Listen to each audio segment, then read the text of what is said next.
Now, have you also been interested in the issue of, this is a strange kind of science fiction-like issue. I've seen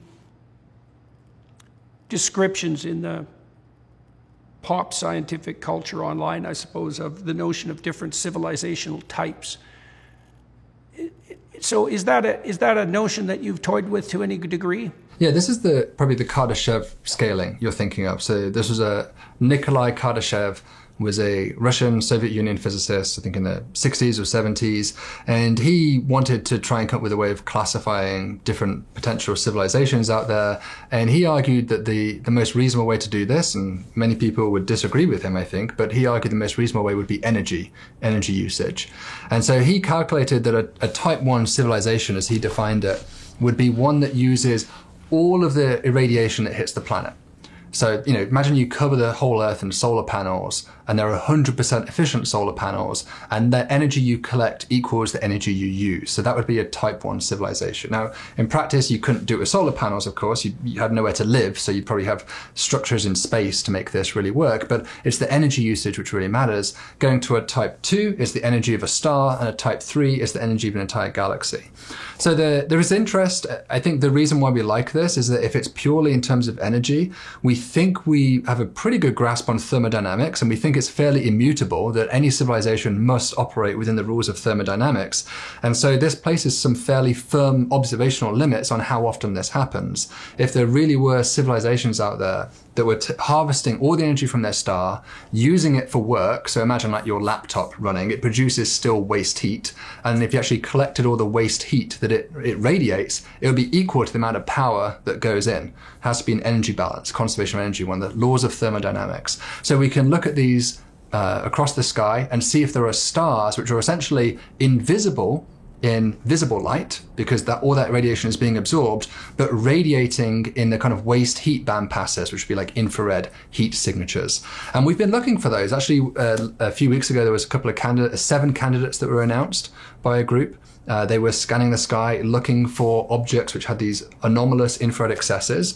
They're very interesting. However, another group soon after showed that 3 of these 7 candidates happened to co-align with known radio sources, which they surmised were most likely background galaxies or things very far away that were covered in dust. We know that galaxies do often get covered in dust, and that can produce a similar type of signature to that which they see.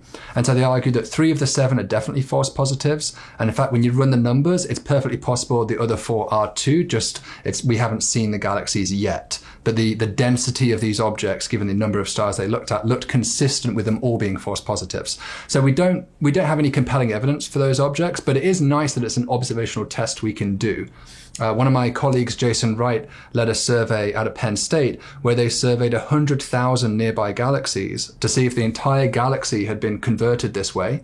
And so this is looking for what we'd call the Kardashev type 3 civilizations. And they found that basically there was no strong candidates. And so this is, really intriguing. Like we look around and we don't see nearby galaxies. After 100,000 of them do not appear. It's very rare that they appear to have been converted in this way. And similarly for many stars, about 100,000 nearby stars have been surveyed similar to this. So it's very curious. It means that if civilizations do develop, they probably don't ever reach this Kardashev type 2 or type 3. Maybe they go to the virtual world. Maybe the idea of just developing with physical structures to ad infinitum doesn't make sense, and eventually we all go into the metaverse, whatever it is, and just decide to live in a virtual world rather than the physical world. Yes, well, in some ways that would be a more straightforward thing to do, obviously, because we're already doing that, and it's definitely less resource intense. So yeah, so what got you interested in your line of research? And you have about 100 papers. So why don't you outline first the full range of your research, or at least the bulk of your research, so that we can flesh out all the domains that we might discuss. And then I'd like to know, what it was that sparked your interest in what you're Sure. pursuing. Yeah, thank you. So I work on many different things.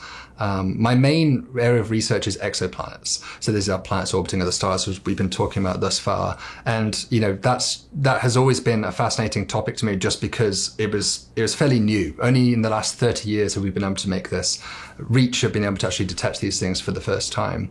However, in doing, you know, for me, when you look for exoplanets, certainly when I started looking for exoplanets, I would be immediately interested in the possibility of life and intelligent life, as we've been talking about. And many of my colleagues would kind of giggle and laugh about that. It still carries what we call the giggle factor, the field of SETI, Search for Extraterrestrial Intelligence, SETI, SETI. And still many of my colleagues kind of dismiss that as kind of a frivolous activity. But for me, it's always been obvious that if we're going to look for stars, which could have planets, and then we're going to look for planets that could have, you know, Earth-like conditions, then surely the end point of this entire intellectual exercise is to ask the question whether they have life on them. I don't understand what we're doing if we're not going to eventually shoot at that question. So I was never shy of addressing that. And so a lot of my research has broadened out into questions of astrobiology, technosignatures, which is kind of a modern rebranding of SETI, ways to look for technology in the universe, such as the Dyson spheres that we've spoken about. And increasingly I've been interested in statistics and the application of statistics to these types of problems, where, as we've already pointed out, you're very data starved. We don't have a catalogue of habitats out there, at least known habitats. We don't have a catalogue of civilizations discovered thus far. So we are trying to make inferences about our uniqueness, which to me is one of the most interesting and fundamental questions we can ask, is how special or common are we out there in the universe? And we are trying to make inferences based off very little data, a paucity of data. And to me, that's always just been intellectually very stimulating, to try and work on that fringe of where you know so little, but there's actually still some information there. There is still something there. There's information about the timing of when Earth developed, when life developed on the Earth. There's information about the future of our planet. We know that from the evolution of the sun. There's information about the fact we don't see galactic empires. And so my job is to try to sort of piece this puzzle together and not give necessarily a definitive answer, but at least limit the options down to what is the landscape of what's possible. Okay, so you mentioned that it's been about 30 years that we've had the technological capacity to even detect exoplanets. And so do you want to talk a little bit about what that technology consists of, when we started to discover these planets, and then also how in the world do you in fact discover them?